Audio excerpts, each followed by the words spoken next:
你有没有过那种瞬间，觉得眼前的生活有一种既视感，或者觉得自己每天上班、下班、吃饭、睡觉，就像在执行一个早就写好的程式码？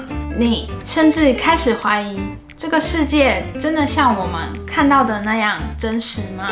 如果我告诉你，我们活在真实世界的几率只有10亿分之一，你相信吗？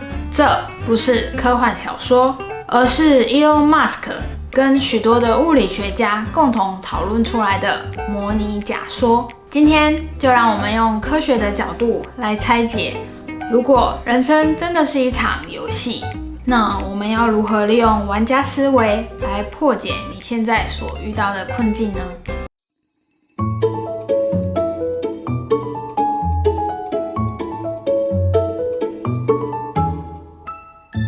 大家好，我是 Dr. 静宁，微生物学博士、生物工程师。在实验室里，我们经常会建立模拟模型来预测生物系统里面的反应。当我调整一个变因，系统就会产生一个相对应的结果。这就让我养成了一种职业病。每当我在现实生活中遇到了瓶颈，我就会下意识的去思考，这个关卡的底层逻辑是什么呢？我是不是漏掉了什么隐藏的规则？今天我就想把这种科学家的除错 debug 思维分享给你，帮你从被动的 NPC 转换成主动的玩家。首先就让我们来聊聊这个让许多人头皮发麻的概念，就是模拟假说。想象一下，40年前的电子游戏只是几个会动的竖向方块，但现在的电子游戏，你已经几乎分不出是真实的还是虚拟的。如果科技持续发展，人类迟早能创造出一个拥有自我意识的模拟世界。物理学中有一个有趣的发现，我们的世界似乎是有解析度的，就像是你把数位照片放大之后，是可以看到像素的。物理界也有一个最小的单位，称为普朗克长度。这意味着空间并不是连续的，而是数位化的。更有趣的是，物理定律本身看起来就像是一个宇宙的源代码。比如说，光速为什么是恒定的？为什么引力常数是特定的数字？这一切看起来就像是有人为了这个游戏所设定好的参数。虽然我们没有办法100%的证明这个世界是模拟的，但是这个假说给了我们最强大的心灵工具。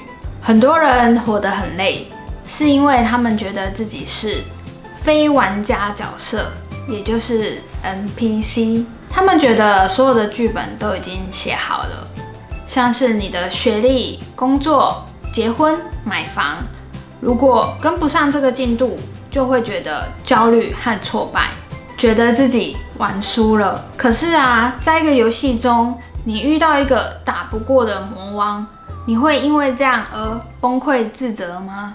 不会啊，你反而会去查攻略、练功、换装备，想办法来打倒这个大魔王。当你把人生看作是一场模拟，你的自尊心呢就会下降，好奇心就会上升。失败对你来说，它就不是污点，而是一次的失败的数据回馈。那既然是游戏，我们就要学会如何开外挂。在这里，我就要提供3个科学实战的建议。第一个，主线任务与支线任务。我们不要把所有的压力都放在生存的这个主线上，偶尔也可以去解一些无关痛痒的支线任务。比如说去学一门奇怪的乐器，这可以帮助你的大脑恢复体力值。第二个，升级思维。当你遇到困难的时候，对自己说：哦，这是一次累积经验值的机会哦。当你把这个痛苦的标签转化为升级所需要获得的经验值，大脑它所分泌的多巴胺就可以帮助你更有动力的去解决这个问题。第3个，寻找隐藏机制。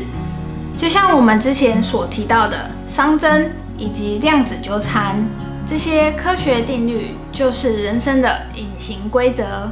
与其硬碰硬，还不如让我们学习这些隐形的规则来优化我们的路径。如果我们所存在的这个世界真的是一个模拟系统，那设计者的目的绝对不是为了要看你受苦，而是要看你如何进化。你不需要成为别人剧本里的完美角色，你只需要在你自己的模拟系统中玩得尽兴，玩得精彩。宇宙的源代码或许是固定的，但如何操作把手的人是你。当你不再害怕 game over， 你才真正开始学会如何赢得这一场比赛。最后，如果人生真的是一场游戏，你觉得你现在正处在哪一个关卡呢？是在新手村迷路中，还是正在挑战一个大魔王呢？欢迎你在留言区跟我分享哦，让我们一起想想如何帮你 debug。如果你喜欢这种翻转思维的科学内容，记得要帮我点赞，同时分享给大家。最重要的是订阅我的频道，并且开启小铃铛。我是 Dr. 静宁，祝你玩得愉快，我们下周见，拜拜。